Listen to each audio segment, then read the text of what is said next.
أعوذ بالله من الشيطان الرجيم. بسم الله الرحمن الرحيم. ألف لام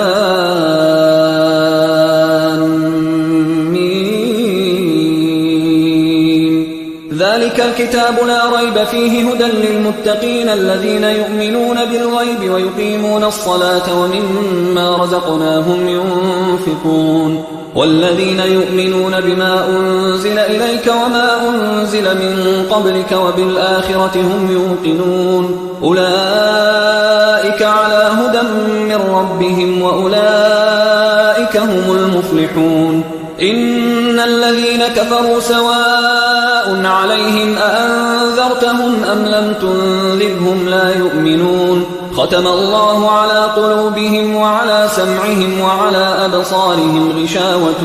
ولهم عذاب عظيم. ومن الناس من يقول آمنا بالله وباليوم الآخر وما هم بمؤمنين يخادعون الله والذين آمنوا وما يخدعون إلا أنفسهم وما يشعرون. في قلوبهم مرض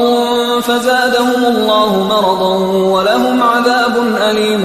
بما كانوا يكذبون. وإذا قيل لهم لا تفسدوا في الأرض قالوا إنما نحن مصلحون ألا إنهم هم المفسدون ولكن لا يشعرون. وإذا قيل لهم آمنوا كما آمن الناس قالوا أنؤمن كما آمن السفهاء ألا إنهم هم السفهاء ولكن لا يعلمون. وإذا لقوا الذين آمنوا قالوا آمنا وإذا خلوا إلى شياطينهم قالوا إنا معكم إنما نحن مستهزئون. الله يستهزئ بهم ويمدهم في طغيانهم يعمهون. أولئك الذين اشتروا الضلالة بالهدى فما ربحت تجارتهم وما كانوا مهتدين. مثلهم كمثل الذي استوقد نارا فلما أضاءت ما حوله ذهب الله بنورهم وتركهم في ظلمات لا يبصرون. صم بكم عمي فهم لا يرجعون. أو كصيب من السماء فيه ظلمات ورعد وبرق يجعلون أصابعهم في آذانهم من الصواعق حذر الموت والله محيط بالكافرين. يكاد البرق يخطف أبصارهم كلما أضاء لهم مشوا فيه وإذا أظلم عليهم قاموا ولو شاء الله لذهب بسمعهم وأبصارهم إن الله على كل شيء قدير. يا أيها الناس اعبدوا ربكم الذي خلقكم والذين من قبلكم لعلكم تتقون الذي جعل لكم الأرض فراشا والسماء بناء وأنزل من السماء ماء فأخرج به من الثمرات رزقا لكم فلا تجعلوا لله أندادا وأنتم تعلمون. وإن كنتم في ريب مما نزلنا على عبدنا فأتوا بسورة من مثله وادعوا شهداءكم من دون الله إن كنتم صادقين. فإن لم تفعلوا ولن تفعلوا فاتقوا النار التي وقودها الناس والحجارة أعدت للكافرين. وبشر الذين آمنوا وعملوا الصالحات أن لهم جنات تجري من تحتها الأنهار كلما رزقوا منها من ثمرة رزقا قالوا هذا الذي رزقنا من قبل وأتوا به متشابها ولهم فيها أزواج مطهرة وهم فيها خالدون. إن الله لا يستحيي أن يضرب مثلا ما بعوضة فما فوقها فأما الذين آمنوا فيعلمون أنه الحق من ربهم وأما الذين كفروا فيقولون ماذا أراد الله بهذا مثلا يضل به كثيرا ويهدي به كثيرا وما يضل به إلا الفاسقين الذين ينقضون عهد الله من بعد ميثاقه ويقطعون ما أمر الله به أن يوصل ويفسدون في الأرض أولئك هم الخاسرون كيف تكفرون بالله وكنتم أمواتا فأحياكم ثم يميتكم ثم يحييكم ثم إليه ترجعون هو الذي خلق لكم ما في الأرض جميعا ثم استوى إلى السماء فسواهن 7 سماوات وهو بكل شيء عليم وإذ قال ربك للملائكة إني جاعل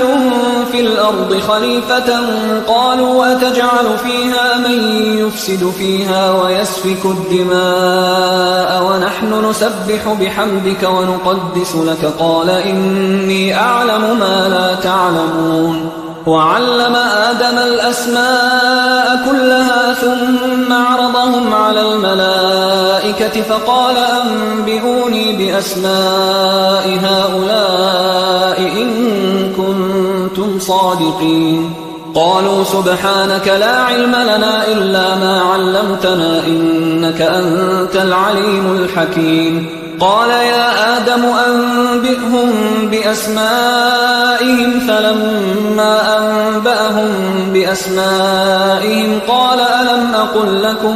قال ألم أقل لكم إني أعلم غيب السماوات والأرض وأعلم ما تبدون وما كنتم تكتمون وإذ قلنا للملائكة اسجدوا لآدم فسجدوا إلا إبليس أبى واستكبر وكان من الكافرين وقلنا يا آدم اسكن أنت وزوجك الجنة وكلا منها رغدا حيث شئتما ولا تقربا هذه الشجرة فتكونا من الظالمين فأزلهما الشيطان عنها فأخرجهما مما كانا فيه وقلنا اهبطوا بعضكم لبعض عدو ولكم في الأرض مستقر ومتاع إلى حين فتلقى آدم من ربه كلمات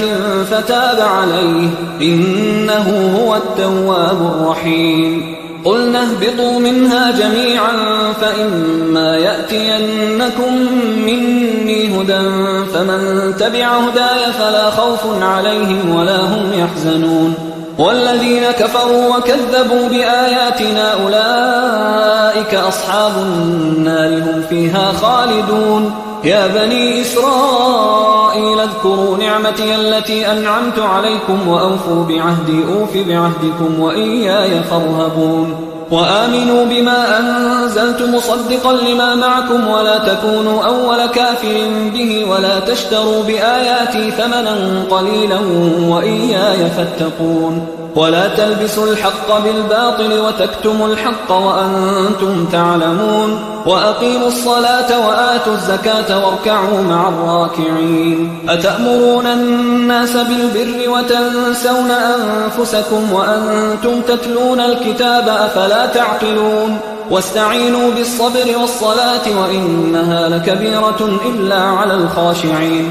الذين يظنون أنهم ملاقو ربهم وأنهم إليه راجعون يا بني إسرائيل اذكروا نعمتي التي أنعمت عليكم وأني فضلتكم على العالمين واتقوا يوما لا تجزي نفس عن نفس شيئا ولا يقبل منها شفاعة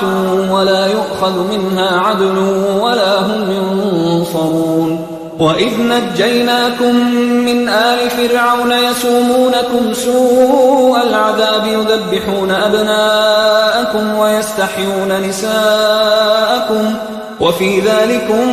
بلاء من ربكم عظيم وإذ فرقنا بكم البحر فأنجيناكم وأغرقنا آل فرعون وأنتم تنظرون وإذ واعدنا موسى 40 ليلة ثم اتخذتم العجل من بعده وأنتم ظالمون ثم عفونا عنكم من بعد ذلك لعلكم تشكرون وإذ آتينا موسى الكتاب والفرقان لعلكم تهتدون وإذ قال موسى لقومه يا قوم إنكم ظلمتم أنفسكم باتخاذكم العجل فتوبوا إلى بارئكم فاقتلوا أنفسكم ذلكم خير لكم عند بارئكم فتاب عليكم إنه هو التواب الرحيم وإذ قلتم يا موسى لن نؤمن لك حتى نرى الله جهرة فأخذتكم الصاعقة وأنتم تنظرون ثم بعثناكم من بعد موتكم لعلكم تشكرون وظللنا عليكم الغمام وأنزلنا عليكم المن والسلوى كلوا من طيبات ما رزقناكم وما ظلمونا ولكن كانوا أنفسهم يظلمون وإذ قلنا ادخلوا هذه القرية فكلوا منها حيث شئتم رغدا وادخلوا الباب سجدا وقولوا حطة نغفر لكم خطاياكم وسنزيد المحسنين فبدل الذين ظلموا قولا غير الذي قيل لهم فأنزلنا على الذين ظلموا رجزا من السماء بما كانوا يفسقون وإذ استسقى موسى لقومه فقلنا اضرب بعصاك الحجر فانفجرت منه 12 عينا قد علم كل أناس مشربهم كلوا واشربوا من رزق الله ولا تعثوا في الأرض مفسدين وإذ قلتم يا موسى لن نصبر على طعام واحد فادع لنا ربك يخرج لنا مما تنبت الأرض من بقلها وقثائها وفومها وعدسها وبصلها قال أتستبدلون الذي هو أدنى بالذي هو خير اهبطوا مصرا فإن لكم ما سألتم وضربت عليهم الذلة والمسكنة وباءوا بغضب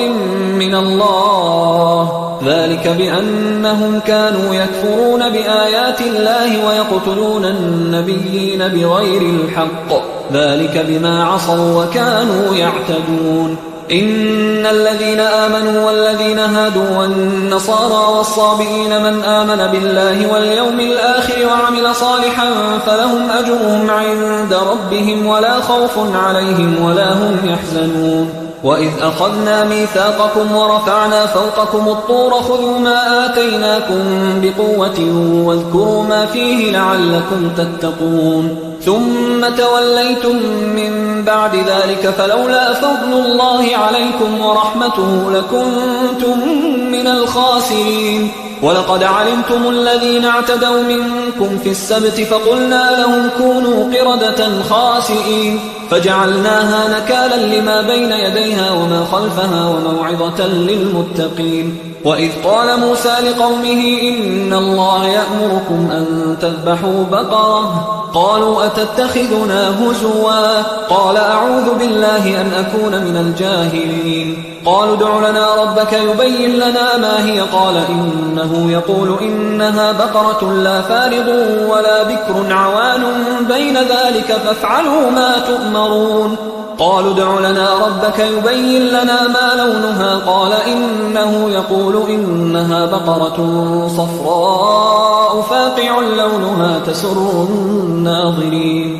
قالوا ادع لنا ربك يبين لنا ما هي إن البقرة شابه علينا وإنا إن شاء الله لمهتدون قال إنه يقول إنها بقرة لا ذلول تثير الأرض ولا تسقي الحرث مسلمة لا شية فيها قالوا الآن جئت بالحق فذبحوها وما كادوا يفعلون وإذ قتلتم نفسا فادارأتم فيها والله مخرج ما كنتم تكتمون فقلنا اضربوه ببعضها كذلك يحيي الله الموتى ويريكم آياته لعلكم تعقلون ثم قست قلوبكم من بعد ذلك فهي كالحجارة أو أشد قسوة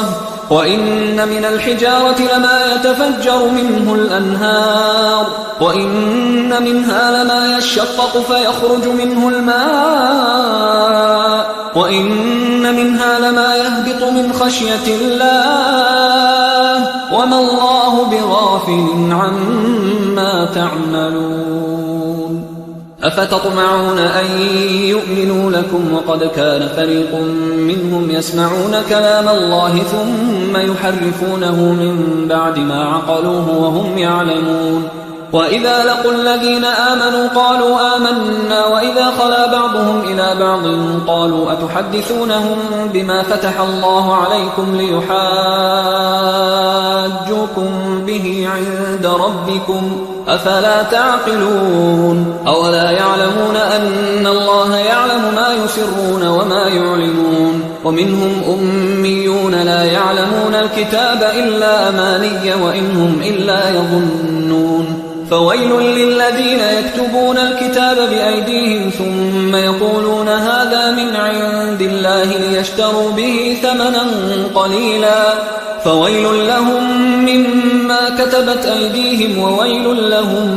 مما يكسبون وقالوا لن تمسنا النار إلا أياما معدودة قل أتخذتم عند الله عهدا فلن يخلف الله عهده أم تقولون على الله ما لا تعلمون بلى من كسب سيئة وأحاطت به خطيئته فأولئك أصحاب النار هم فيها خالدون والذين آمنوا وعملوا الصالحات أولئك أصحاب الجنة هم فيها خالدون وإذ أخذنا ميثاق بني إسرائيل لا تعبدون إلا الله وبالوالدين إحسانا وذي القربى واليتامى والمساكين وقولوا للناس حسنا وأقيموا الصلاة وآتوا الزكاة ثم توليتم إلا قليلا منكم وأنتم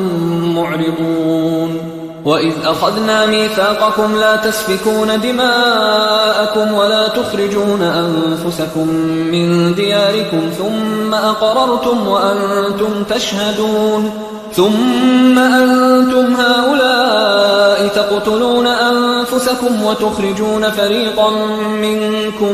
من ديارهم تظاهرون عليهم بالإثم والعدوان وإن يأتوكم أسارى تفادوهم وهو محرم عليكم إخراجهم أفتؤمنون ببعض الكتاب وتكفرون ببعض فما جزاء من يفعل ذلك منكم إلا خزي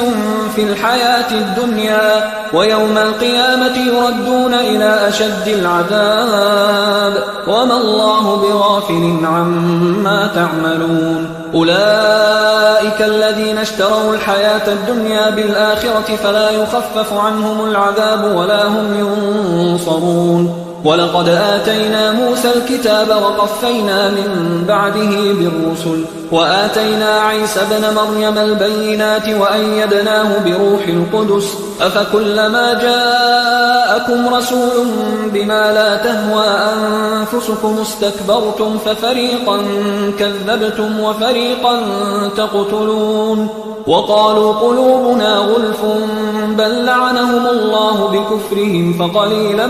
ما يؤمنون ولما جاءهم كتاب من عند الله مصدق لما معهم وكانوا من قبل يستفتحون على الذين كفروا فلما جاءهم ما عرفوا كفروا به فلعنة الله على الكافرين بئس ما اشتروا به أنفسهم أن يكفروا بما أنزل الله بغيا أن ينزل الله من فضله على من يشاء من عباده فباءوا بغضب على غضب وللكافرين عذاب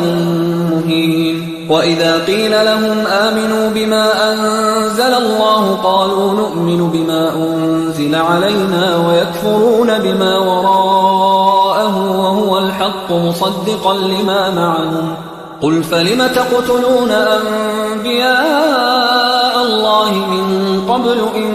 كنتم مؤمنين ولقد جاءكم موسى بالبينات ثم اتخذتم العجل من بعده وأنتم ظالمون وإذ أخذنا ميثاقكم ورفعنا فوقكم الطور خذوا ما آتيناكم بقوة واسمعوا قالوا سمعنا وعصينا وأشربوا في قلوبهم العجل بكفرهم قل بئس ما يأمركم به إيمانكم إن كنتم مؤمنين قل إن كانت لكم الدار الآخرة عند الله خالصة من دون الناس فتمنوا الموت إن كنتم صادقين ولن يتمنوه أبدا بما قدمت أيديهم والله عليم بالظالمين ولتجدنهم أحرص الناس على حياة ومن الذين أشركوا يود أحدهم لو يعمر 1000 سنة وما هو بمزحزحه من العذاب أن يعمر والله بصير بما يعملون قل من كان عدوا لجبريل فإنه نزله على قلبك بإذن الله مصدقا لما بين يديه وهدى وبشرى للمؤمنين من كان عدوا لله وملائكته ورسله وجبريل وميكال فإن الله عدو للكافرين ولقد أنزلنا إليك آيات بينات وما يكفر بها إلا الفاسقون أوكلما عاهدوا عهدا نبذه فريق منهم بل أكثرهم لا يؤمنون ولما جاءهم رسول من عند الله مصدق لما معهم نبذ فريق من الذين أوتوا الكتاب كتاب الله وراء ظهورهم كأنهم لا يعلمون واتبعوا ما تتلو الشياطين على ملك سليمان وما كفر سليمان ولكن الشياطين كفروا يعلمون الناس السحر وما أنزل على الملكين ببابل هاروت وماروت وما يعلمان من أحد حتى يقولا إنما نحن فتنة فلا تكفر فيتعلمون منهما ما يفرقون به بين المرء وزوجه وما هم بضارين به من أحد إلا بإذن الله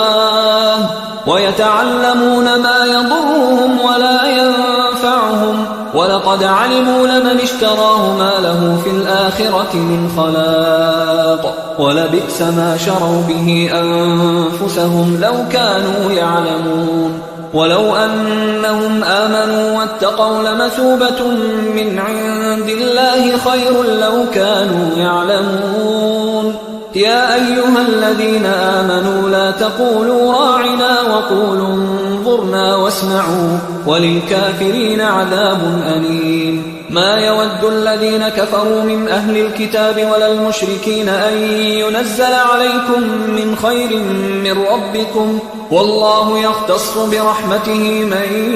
يشاء والله ذو الفضل العظيم ما ننسخ من آية أو ننسها نأت بخير منها أو مثلها ألم تعلم أن الله على كل شيء قدير ألم تعلم أن الله له ملك السماوات والأرض وما لكم من دون الله من ولي ولا نصير أم تريدون أن تسألوا رسولكم كما سئل موسى من قبل ومن يتبدل الكفر بالإيمان فقد ضل سواء السبيل ود كثير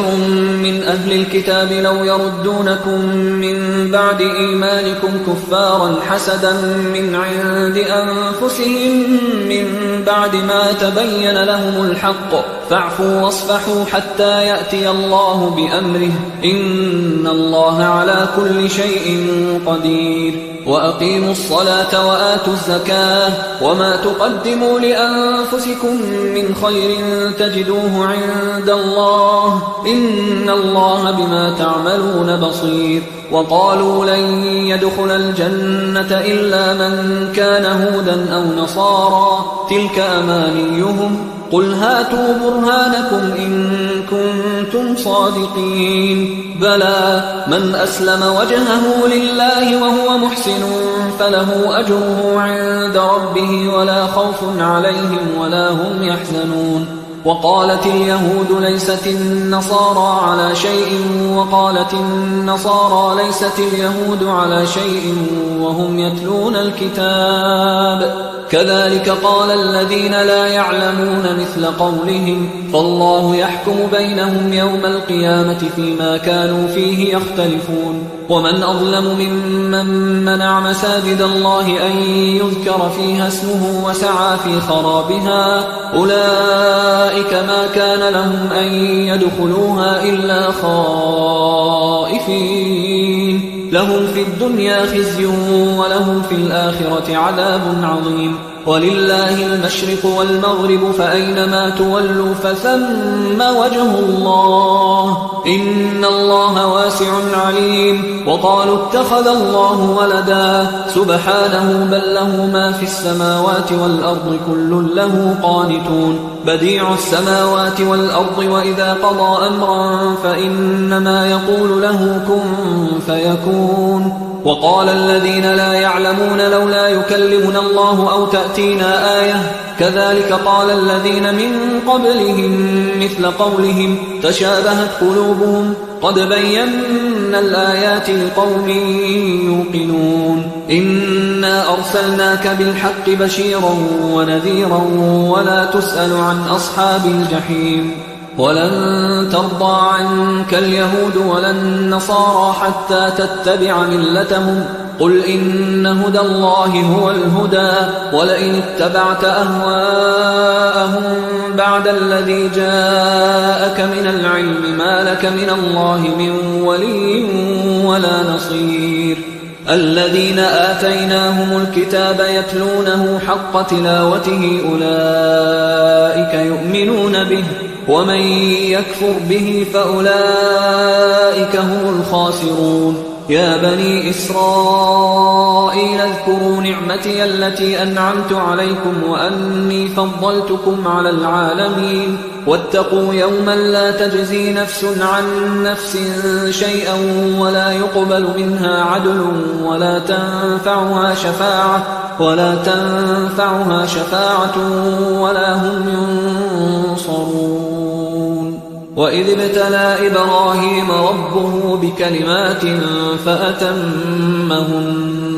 قال إني جاعلك للناس إماما قال ومن ذريتي قال لا ينال عهد الظالمين وإذ جعلنا البيت مثابة للناس وأمنا واتخذوا من مقام إبراهيم مصلى وعهدنا إلى إبراهيم وإسماعيل أن طهرا بيتي للطائفين والعاكفين والركع السجود وإذ قال إبراهيم رب اجعل هذا بلدا آمنا وارزق أهله من الثمرات من آمن منهم بالله واليوم الآخر قال ومن كفر فأمتعه قليلا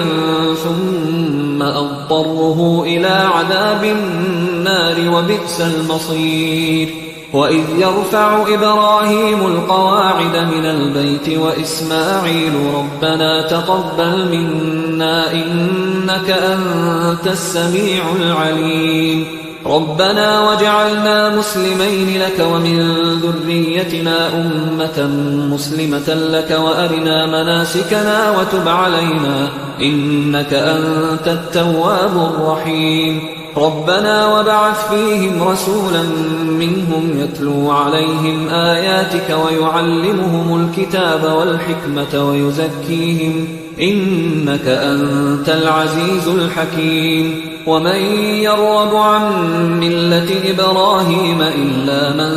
سفه نفسه ولقد اصطفيناه في الدنيا وإنه في الآخرة لمن الصالحين إذ قال له ربه أسلم قال أسلمت لرب العالمين ووصى بها إبراهيم بنيه ويعقوب يا بني إن الله اصطفى لكم الدين فلا تموتن إلا وأنتم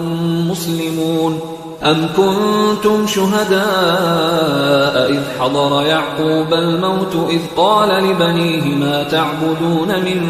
بعدي قالوا نعبد إلهك وإله آبائك إبراهيم وإسماعيل وإسحاق إلها واحدا ونحن له مسلمون تلك أمة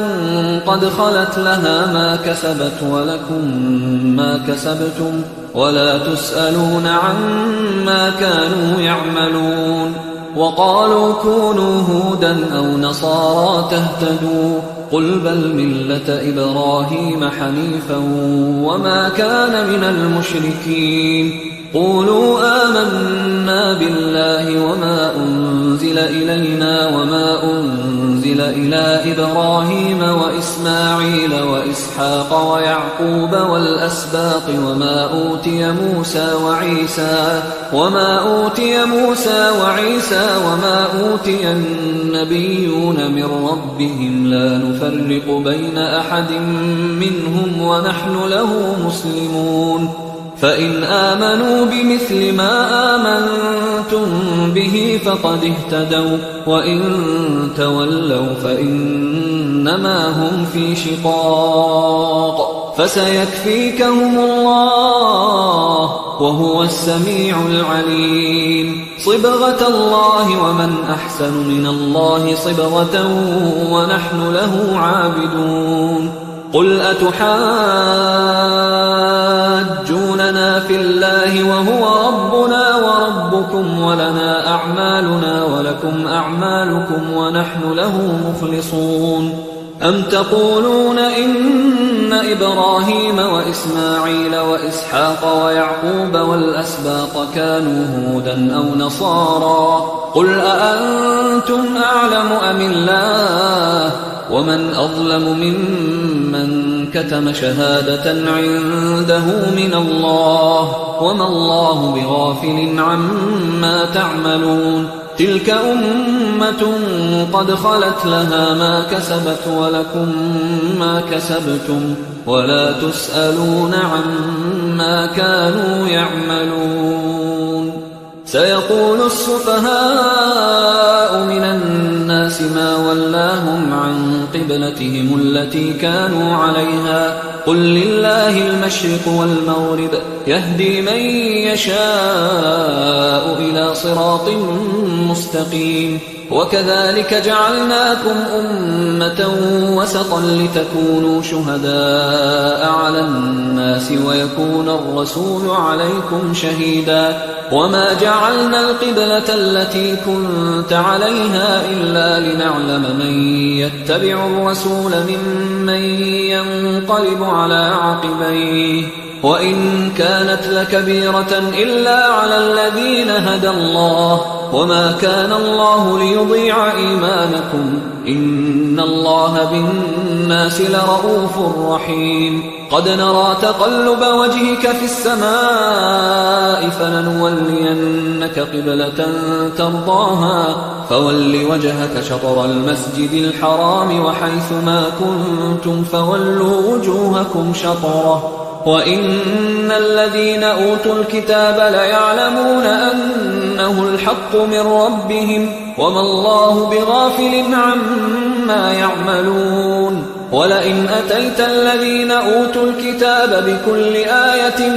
ما تبعوا قبلتك وما أنت بتابع قبلتهم وما بعضهم بتابع قبلة بعض ولئن اتبعت أهواءهم من بعد ما جاءك من العلم إنك إذا لمن الظالمين الذين آتيناهم الكتاب يعرفونه كما يعرفون أبناءهم وإن فريقا منهم ليكتمون الحق وهم يعلمون الحق من ربك فلا تكونن من الممترين ولكل وجهة هو موليها فاستبقوا الخيرات أينما تكونوا يأت بكم الله جميعا إن الله على كل شيء قدير ومن حيث خرجت فول وجهك شطر المسجد الحرام وإنه للحق من ربك وما الله بغافل عما تعملون ومن حيث خرجت فول وجهك شطر المسجد الحرام وحيث ما كنتم فولوا وجوهكم شطره لئلا يكون للناس عليكم حجة إلا الذين ظلموا منهم فلا تخشوهم واخشوني ولأتم نعمتي عليكم ولعلكم تهتدون كما أرسلنا فيكم رسولا منكم يتلو عليكم آياتنا ويزكيكم ويعلمكم الكتاب والحكمة ويعلمكم ما لم تكونوا تعلمون فاذكروني أذكركم واشكروا لي ولا تكفرون يا أيها الذين آمنوا استعينوا بالصبر والصلاة إن الله مع الصابرين ولا تقولوا لمن يقتل في سبيل الله أموات بل أحياء ولكن لا تشعرون ولنبلونكم بشيء من الخوف والجوع ونقص من الأموال والأنفس والثمرات وبشر الصابرين الذين إذا أصابتهم مصيبة قالوا إنا لله وإنا إليه راجعون أولئك عليهم صلوات من ربهم ورحمة وأولئك هم المهتدون إن الصفا والمروة من شعائر الله فمن حج البيت أو اعتمر فلا جناح عليه أن يطوف بهما ومن تطوع خيرا فإن الله شاكر عليم إن الذين يكتمون ما أنزلنا من البينات والهدى من بعد ما بيناه للناس في الكتاب أولئك يلعنهم الله ويلعنهم اللاعنون إلا الذين تابوا وأصلحوا وبينوا فأولئك أتوب عليهم وأنا التواب الرحيم إن الذين كفروا وماتوا وهم كفار أولئك عليهم لعنة الله والملائكة والناس أجمعين خالدين فيها لا يخفف عنهم العذاب ولا هم ينظرون وإلهكم إله واحد لا إله إلا هو الرحمن الرحيم إن في خلق السماوات والأرض واختلاف الليل والنهار والفلك التي تجري في البحر بما ينفع الناس وما أنزل الله من السماء من ماء فأحيا به الأرض بعد موتها وبث فيها من كل دابة وتصريف الرياح والسحاب المسخر بين السماء والأرض لآيات لقوم يعقلون ومن الناس من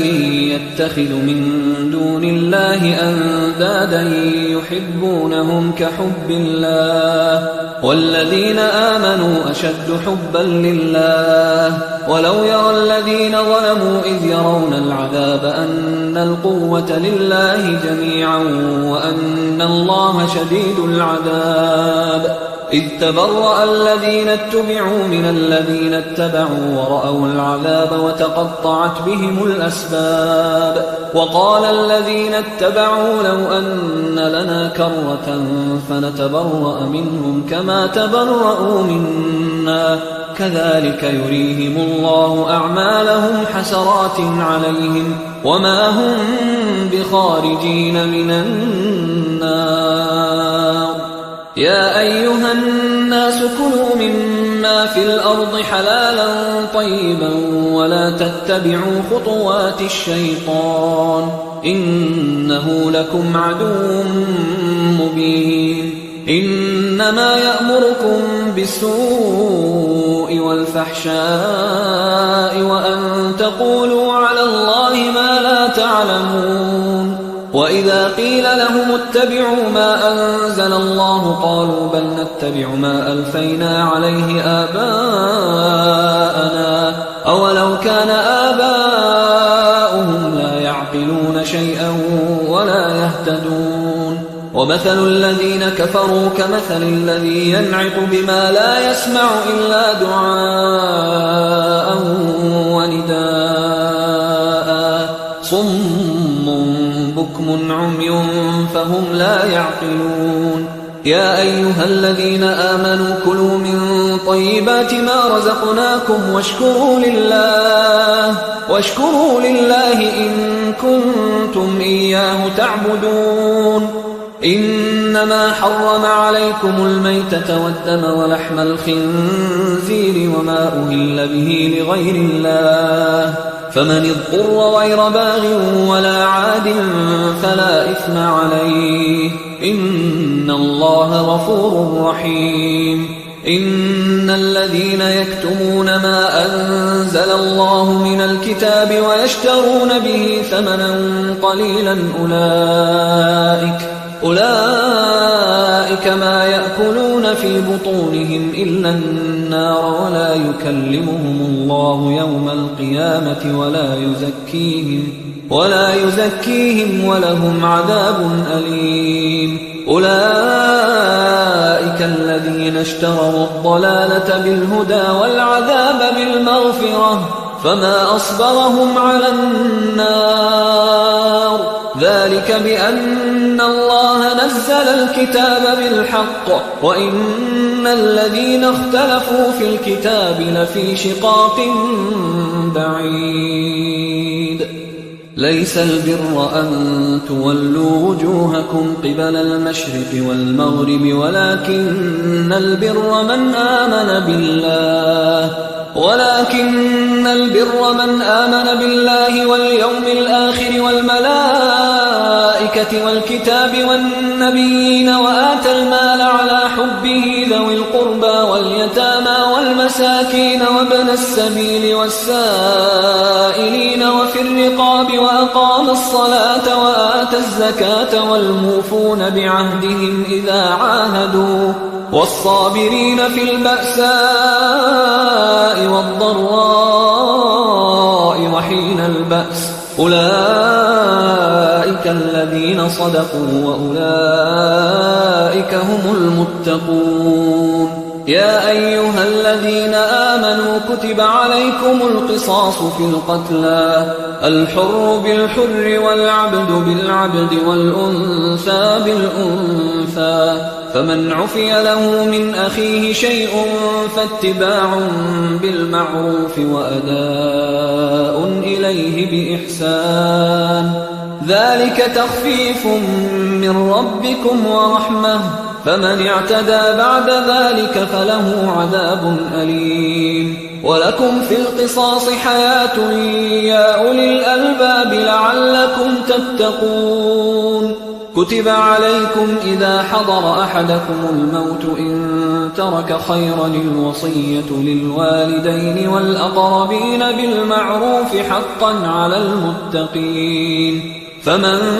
بدله بعدما سمعه فإنما إثمه على الذين يبدلونه إن الله سميع عليم فمن خاف من موص جنفا أو إثما فأصلح بينهم فلا إثم عليه إن الله غفور رحيم. يا أيها الذين آمنوا كتب عليكم الصيام كما كتب على الذين من قبلكم لعلكم تتقون أياما معدودات فمن كان منكم مريضا أو على سفر فعدة من أيام أخر وعلى الذين يطيقونه فدية طعام مسكين فمن تطوع خيرا فهو خير له وأن تصوموا خير لكم إن كنتم تعلمون. شهر رمضان الذي أنزل فيه القرآن هدى للناس وبينات من الهدى والفرقان فمن شهد منكم الشهر فليصم ومن كان مريضا أو على سفر فعدة من أيام أخر يريد الله بكم اليسر ولا يريد بكم العسر ولتكملوا العدة ولتكبروا الله على ما هداكم ولعلكم تشكرون. وإذا سألك عبادي عني فإني قريب أجيب دعوة الداعي إذا دعان فليستجيبوا لي وليؤمنوا بي لعلهم يرشدون. أحل لكم ليلة الصيام الرفث إلى نسائكم هن لباس لكم وأنتم لباس لهن علم الله أنكم كنتم تختانون أنفسكم فتاب عليكم وعفى عنكم فالآن باشروهن وابتغوا ما كتب الله لكم وكلوا واشربوا حتى يتبين لكم الخيط الأبيض من الخيط الأسود من الفجر ثم أتموا الصيام إلى الليل ولا تباشروهن وأنتم عاكفون في المساجد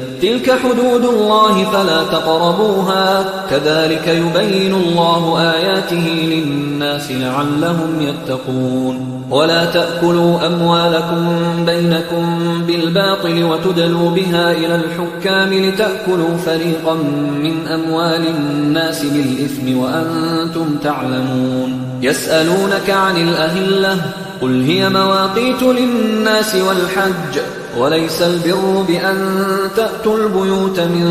ظهورها ولكن البر من اتقى وأتوا البيوت من أبوابها واتقوا الله لعلكم تفلحون. وقاتلوا في سبيل الله الذين يقاتلونكم ولا تعتدوا إن الله لا يحب المعتدين. وقتلوهم حيث ثقفتموهم وأخرجوهم من حيث أخرجوكم والفتنة أشد من القتل ولا تقاتلوهم عند المسجد الحرام حتى يقاتلوكم فيه فإن قاتلوكم فاقتلوهم كذلك جزاء الكافرين فإن انتهوا فإن الله غفور رحيم. وقاتلوهم حتى لا تكون فتنة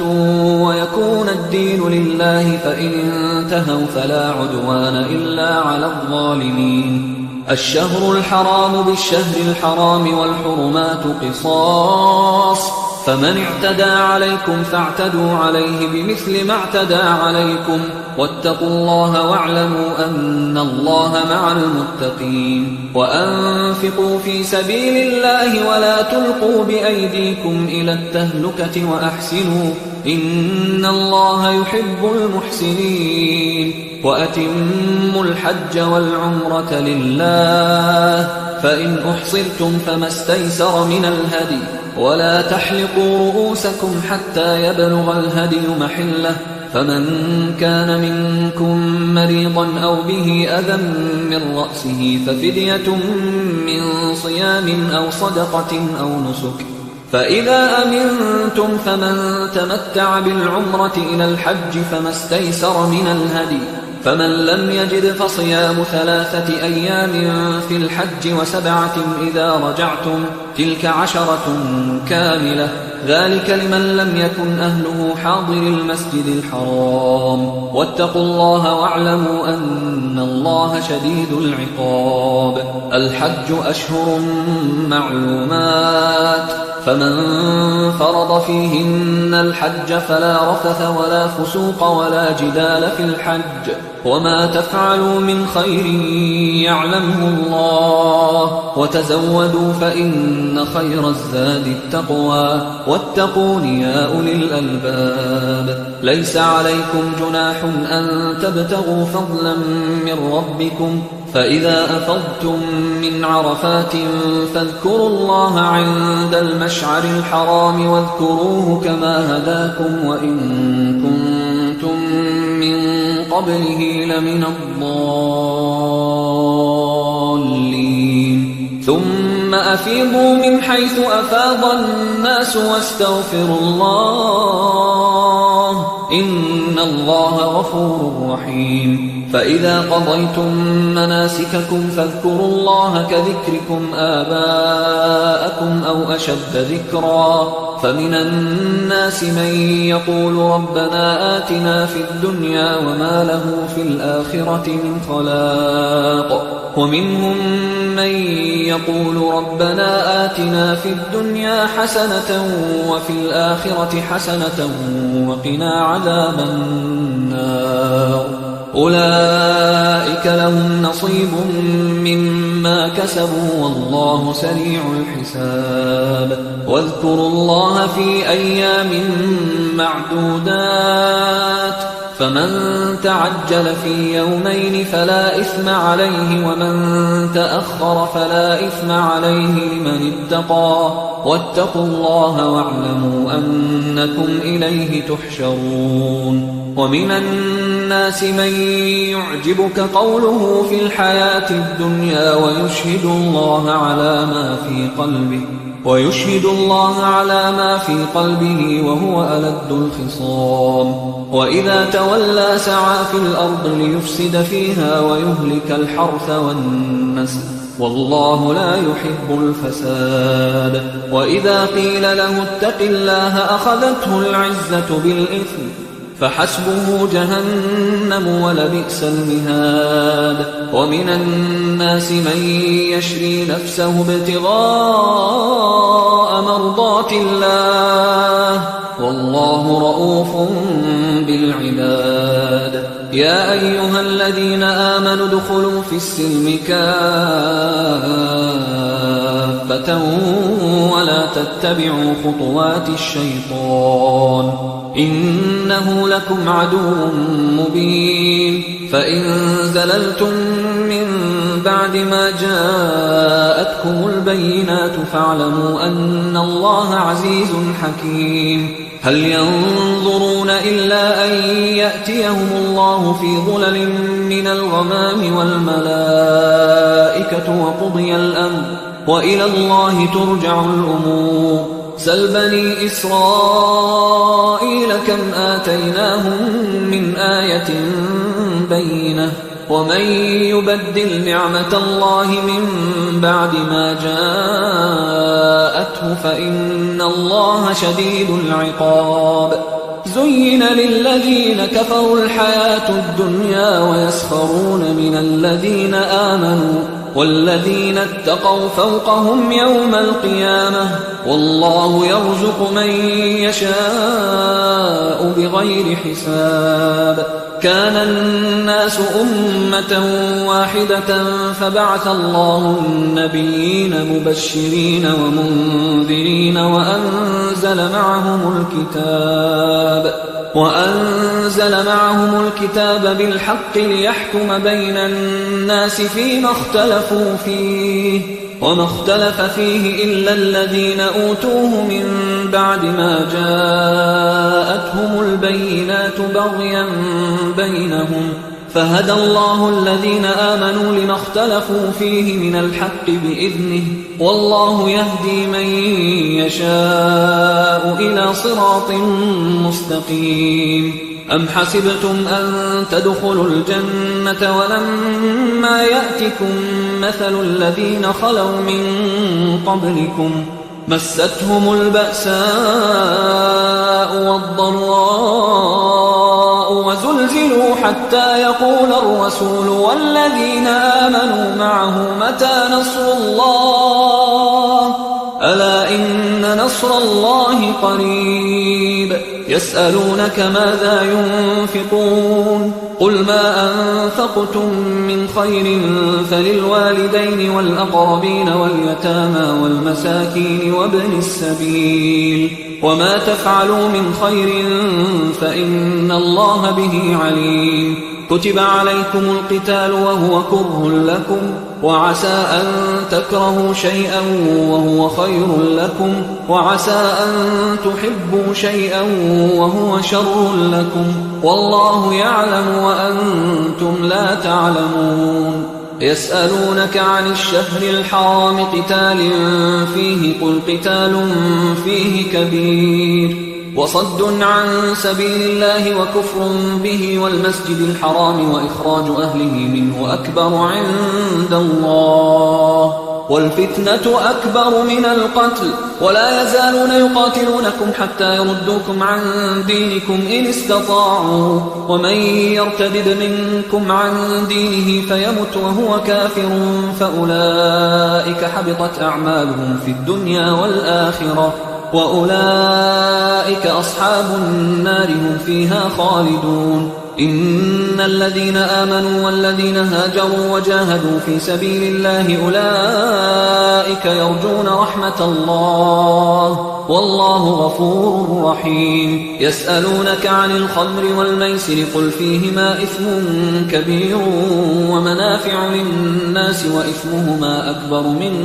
نفعهما ويسألونك ماذا ينفقون قل العفو كذلك يبين الله لكم الآيات لعلكم تتفكرون في الدنيا والآخرة ويسألونك عن اليتامى قل إصلاح لهم خير وإن تخالطوهم فإخوانكم والله يعلم المفسد من المصلح ولو شاء الله لأعنتكم إن الله عزيز حكيم ولا تنكحوا المشركات حتى يؤمنوا ولأمة مؤمنة خير من مشركة ولو أعجبتكم ولا تنكحوا المشركين حتى يؤمنوا ولعبد مؤمن خير من مشرك ولو أعجبكم أولئك يدعون إلى النار والله يدعو إلى الجنة والمغفرة بإذنه ويبين آياته للناس لعلهم يتذكرون ويسألونك عن المحيض قل هو أذى فاعتزلوا النساء في المحيض ولا تقربوهن حتى يطهرن فإذا تطهرن فأتوهن من حيث أمركم الله إن الله يحب التوابين ويحب المتطهرين نساؤكم حرث لكم فأتوا حرثكم أنى شئتم وقدموا لأنفسكم واتقوا الله واعلموا أنكم ملاقوه وبشر المؤمنين ولا تجعلوا الله عرضة لأيمانكم أن تبروا وتتقوا وتصلحوا بين الناس والله سميع عليم لا يؤاخذكم الله باللغو في أيمانكم ولكن يؤاخذكم بما كسبت قلوبكم والله غفور حليم للذين يؤلون من نسائهم تربص 4 أشهر فإن فاءوا فإن الله غفور رحيم وإن عزموا الطلاق فإن الله سميع عليم والمطلقات يتربصن بأنفسهن 3 قروء ولا يحل لهن أن يكتمن ما خلق الله في أرحامهن إن كن يؤمن بالله واليوم الآخر وبعولتهن أحق بردهن في ذلك إن أرادوا إصلاحا ولهن مثل الذي عليهن بالمعروف وللرجال عليهن درجة والله عزيز حكيم الطلاق 2 فإمساكم بمعروف أو تسريح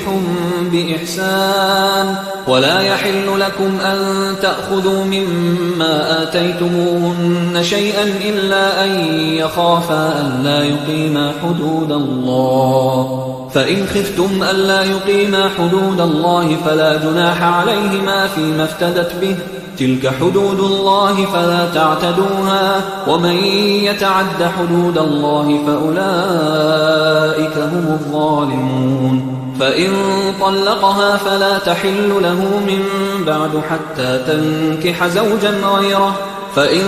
طلقها فلا جناح عليهما أن يتراجعا إن ظنا أن يقيما حدود الله وتلك حدود الله يبينها لقوم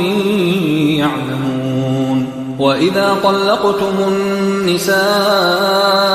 فبلغن أجلهن فأمسكوهن بمعروف أو سرحوهن بمعروف ولا تمسكوهن ضرارا لتعتدوا ومن يفعل ذلك فقد ظلم نفسه ولا تتخذوا آيات الله هزوا واذكروا نعمة الله عليكم وما أنزل عليكم من الكتاب والحكمة يعظكم به واتقوا الله واعلموا أن الله بكل شيء عليم وإذا طلقتم النساء فبلغن أجلهن فلا تعضلوهن أن ينكحن أزواجهن إذا تراضوا بينهم بالمعروف ذلك يوعظ به من كان منكم يؤمن بالله واليوم الآخر ذلكم أزكى لكم وأطهر والله يعلم وأنتم لا تعلمون والوالدات يرضعن أولادهن حولين كاملين لمن أراد أن يتم الرضاعة وعلى المولود له رزقهن وكسوتهن بالمعروف لا تكلف نفس إلا وسعها لا تضار والدة بولدها ولا مولود له بولده وعلى الوارث مثل ذلك فإن أرادا فصالا عن تراض منهما وتشاور فلا جناح عليهما وإن أردتم أن تسترضعوا أولادكم فلا جناح عليكم إذا سلمتم ما آتيتم بالمعروف واتقوا الله واعلموا أن الله بما تعملون بصير والذين يتوفون منكم ويذرون أزواجا يتربصن بأنفسهن 4 أشهر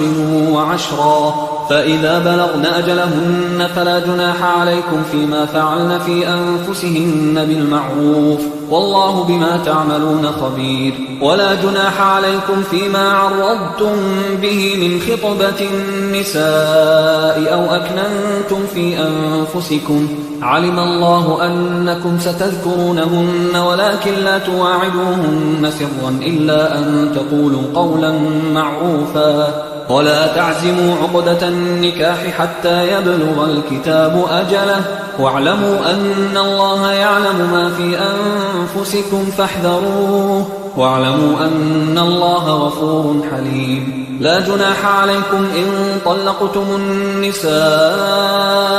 ما لم تمسوهن أو تفرضوا لهن فريضة ومتعوهن على الموسع قدره وعلى المقتر قدره متاعا بالمعروف حقا على المحسنين وإن طلقتموهن من قبل أن تمسوهن وقد فرضتم لهن فريضة فنصف ما فرضتم إلا أن يعفون أو يعفو الذي بيده عقدة النكاح وأن تعفوا أقرب للتقوى ولا تنسوا الفضل بينكم إن الله بما تعملون بصير حافظوا على الصلوات والصلاة الوسطى وقوموا لله قانتين فإن خفتم فرجالا أو ركبانا فإذا أمنتم فاذكروا الله كما علمكم ما لم تكونوا تعلمون والذين يتوفون منكم ويذرون أزواجا وصية لأزواجهم متاعا إلى الحول غير إخراج فإن خرجن فلا جناح عليكم فيما فعلن في أنفسهن من معروف والله عزيز حكيم وللمطلقات متاع بالمعروف حقا على المتقين كذلك يبين الله لكم آياته لعلكم تعقلون ألم تر إلى الذين خرجوا من ديارهم وهم ألوف حذر الموت فقال لهم الله موتوا ثم أحياهم إن الله لذو فضل على الناس ولكن أكثر الناس لا يشكرون وقاتلوا في سبيل الله واعلموا أن الله سميع عليم من ذا الذي يقرض الله قرضا حسنا فيضاعفه له أضعافا كثيرة والله يقبض ويبسط وإليه ترجعون ألم تر إلى الملأ من بني إسرائيل من بعد موسى إذ قالوا لنبي له مبعث لنا ملكا نقاتل في سبيل الله قال هل عسيتم إن كتب عليكم القتال ألا تقاتلوا قالوا وما لنا ألا نقاتل في سبيل الله وقد أخرجنا من ديارنا وأبنائنا فلما كتب عليهم القتال تولوا إلا قليلا منهم والله عليم بالظالمين وقال لهم نبيهم إن الله قد بعث لكم طالوت ملكا قالوا أنى يكون له الملك علينا ونحن أحق بالملك منه ولم يؤت سعة من المال قال إن الله اصطفاه عليكم وزاده بسطة في العلم والجسم والله يؤتي ملكه من يشاء والله واسع عليم وقال لهم نبيهم إن آية ملكه أن يأتيكم التابوت فيه سكينة من ربكم وبقية مما ترك آل موسى وآل هارون تحمله الملائكة إن في ذلك لآية لكم إن كنتم مؤمنين فلما فصل طالوت بالجنود قال إن الله مبتليكم بنهر فمن شرب منه فليس مني ومن لم يطعمه فإنه مني إلا من اغترف غرفة بيده فشربوا منه إلا قليلا منهم فلما جاوزه هو والذين آمنوا معه قالوا لا طاقة لنا اليوم بجالوت وجنوده قال الذين يظنون أنهم ملاقوا الله كم من فئة قليلة غلبت فئة كثيرة بإذن الله والله مع الصابرين ولما برزوا لجالوت وجنوده قالوا ربنا أفرغ علينا صبرا وثبت أقدامنا وانصرنا على القوم الكافرين فهزموهم بإذن الله وقتل داود جالوت وآتاه الله الملك والحكمة وعلمه مما يشاء ولولا دفع الله الناس بعضهم ببعض لفسدت الأرض ولكن الله ذو فضل على العالمين تلك آيات الله نتلوها عليك بالحق وإنك لمن المرسلين تلك الرسل فضلنا بعضهم على بعض منهم من كلم الله ورفع بعضهم درجات وآتينا عيسى ابن مريم البينات وأيدناه بروح القدس ولو شاء الله ما اقتتل الذين من بعدهم من بعد ما جاءتهم البينات ولكن اختلفوا فمنهم من آمن ومنهم من كفر ولو شاء الله ما اقتتلوا ولكن الله يفعل ما يريد يا أيها الذين آمنوا أنفقوا مما رزقناكم من قبل أن يأتي يوم لا بيع فيه ولا خلة ولا شفاعة والكافرون هم الظالمون الله لا إله إلا هو الحي القيوم لا تأخذه سنة ولا نوم له ما في السماوات وما في الأرض من ذا الذي يشفع عنده إلا بإذنه يعلم ما بين أيديهم وما خلفهم ولا يحيطون بشيء من علمه إلا بما شاء وسع كرسيه السماوات والأرض ولا يؤوده حفظهما وهو العلي العظيم لا إكراه في الدين قد تبين الرشد من الغي فمن يكفر بالطاغوت ويؤمن بالله فقد استمسك بالعروة الوثقى لا انفصام لها والله سميع عليم الله ولي الذين آمنوا يخرجهم من الظلمات إلى النور والذين كفروا أولياؤهم الطاغوت يخرجونهم من النور إلى الظلمات أولئك أصحاب النار هم فيها خالدون ألم تر إلى الذي حاج حاج إبراهيم في ربه أن آتاه الله الملك إذ قال إبراهيم ربي الذي يحيي ويميت قال أنا أحيي وأميت قال إبراهيم فإن الله يأتي بالشمس من المشرق فأت بها من المغرب فبهت الذي كفر والله لا يهدي القوم الظالمين أو كالذي مر على قرية وهي خاوية على عروشها قال أنى يحيي هذه الله بعد موتها فأماته الله 100 عام ثم بعثه قال كم لبثت قال لبثت يوما أو بعض يوم قال بل لبثت 100 عام فانظر إلى طعامك وشرابك لم يتسنه وانظر إلى حمارك ولنجعلك آية للناس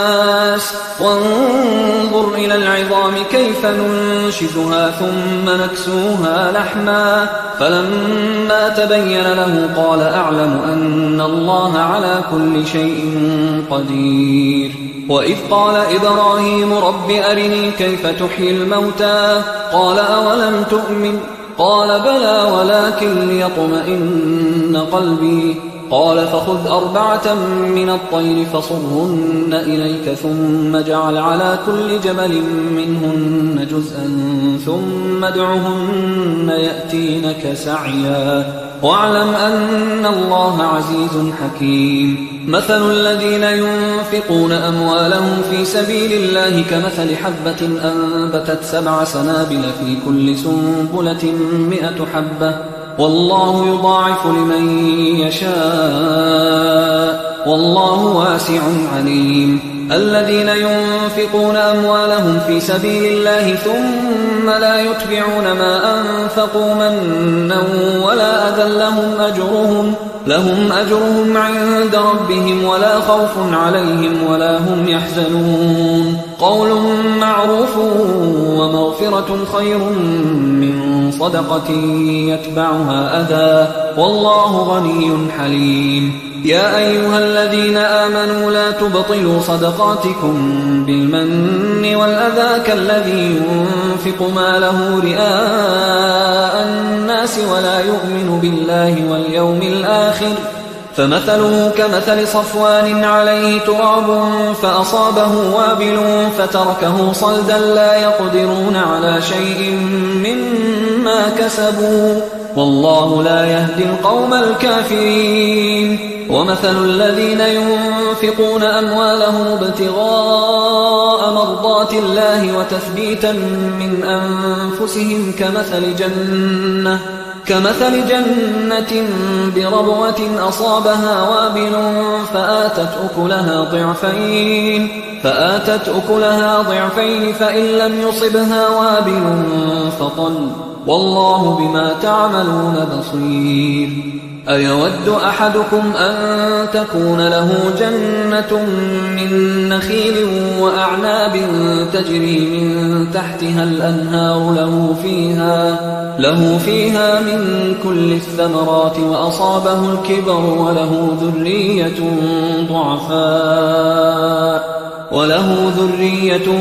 ضعفاء فأصابها إعصار فيه نار فاحترقت كذلك يبين الله لكم الآيات لعلكم تتفكرون يا أيها الذين آمنوا أنفقوا من طيبات ما كسبتم ومما أخرجنا لكم من الأرض ولا تيمموا الخبيث منه تنفقون ولستم بآخذيه إلا أن تغمضوا فيه واعلموا أن الله غني حميد الشيطان يعدكم الفقر ويأمركم بالفحشاء والله يعدكم مغفرة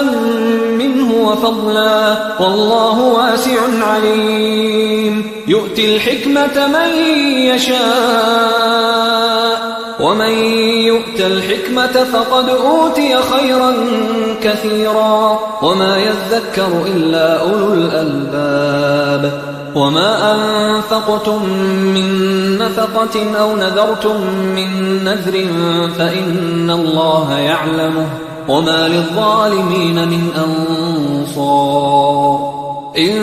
تبدوا الصدقات فنعما هي وإن تخفوها وتؤتوها الفقراء فهو خير لكم ويكفر عنكم من سيئاتكم والله بما تعملون خبير ليس عليك هداهم ولكن الله يهدي من يشاء وما تنفقوا من خير فلأنفسكم وما تنفقون إلا ابتغاء وجه الله وما تنفقوا من خير يوفى إليكم وأنتم لا تظلمون للفقراء الذين أحصروا في سبيل الله لا يستطيعون ضربا في الأرض يحسبهم الجاهل أغنياء من التعفف تعرفهم بسيماهم لا يسألون الناس إلحافا وما تنفقوا من خير فإن الله به عليم الذين ينفقون أموالهم بالليل والنهار سرا وعلانية فلهم أجرهم عند ربهم ولا خوف عليهم ولا هم يحزنون الذين يأكلون الربا لا يقومون إلا كما يقوم الذي يتخبطه الشيطان من المس ذلك بأنهم قالوا إنما البيع مثل الربا وأحل الله البيع وحرم الربا فمن جاءه موعظة من ربه فانتهى فله ما سلف وأمره إلى الله ومن عاد فأولئك أصحاب النار هم فيها خالدون يمحق الله الربا ويربي الصدقات والله لا يحب كل كفار أثيم إن الذين آمنوا وعملوا الصالحات وأقاموا الصلاة وآتوا الزكاة لهم أجرهم عند ربهم ولا خوف عليهم ولا هم يحزنون يا أيها الذين آمنوا اتقوا الله وذروا ما بقي من الربا إن كنتم مؤمنين فإن لم تفعلوا فأذنوا بحرب من الله ورسوله وإن تبتم فلكم رؤوس أموالكم لا تظلمون ولا تظلمون وإن كان ذو عسرة فنظرة إلى ميسرة وأن تصدقوا خير لكم إن كنتم تعلمون واتقوا يوما ترجعون فيه إلى الله ثم توفى كل نفس ما كسبت وهم لا يظلمون يا أيها الذين آمنوا إذا تداينتم بدين إلى أجل مسمى فاكتبوه وليكتب بينكم كاتب بالعدل ولا يأب كاتب أن يكتب كما علمه الله فليكتب وليملل الذي عليه الحق وليتق الله ربه ولا يبخس منه شيئا فإن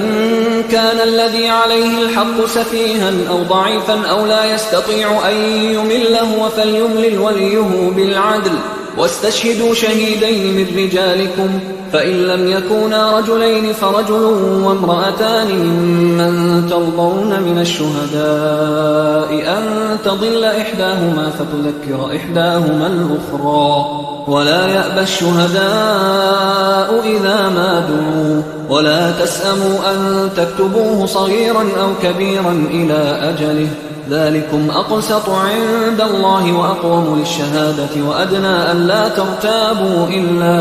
إلا أن تكون تجارة حاضرة تديرونها بينكم فليس عليكم جناح ألا تكتبوها وأشهدوا إذا تبايعتم ولا يضار كاتب ولا شهيد وإن تفعلوا فإنه فسوق بكم واتقوا الله ويعلمكم الله والله بكل شيء عليم وإن كنتم على سفر ولم تجدوا كاتبا فرهان مقبوضة فإن أمن بعضكم بعضا فليؤدي الذي اؤتمن أمانته وليتق الله ربه ولا تكتموا الشهادة ومن يكتمها فإنه آثم قلبه والله بما تعملون عليم. لله ما في السماوات وما في الأرض وإن تبدوا ما في أنفسكم أو تخفوه يحاسبكم به الله فيغفر لمن يشاء ويعذب من يشاء والله على كل شيء قدير. آمن الرسول بما أنزل إليه من ربه والمؤمنون كل آمن بالله وملائكته وكتبه ورسله لا نفرق بين أحد من رسله وقالوا سمعنا وأطعنا غفرانك ربنا وإليك المصير. لا يكلف الله نفسا إلا وسعها لها ما كسبت وعليها ما اكتسبت ربنا لا تؤاخذنا إن نسينا أو أخطأنا ربنا ولا تحمل علينا إصرا كما حملته على الذين من قبلنا ربنا ولا تحملنا ما لا طاقة لنا به واعف عنا واغفر لنا وارحمنا أنت مولانا فانصرنا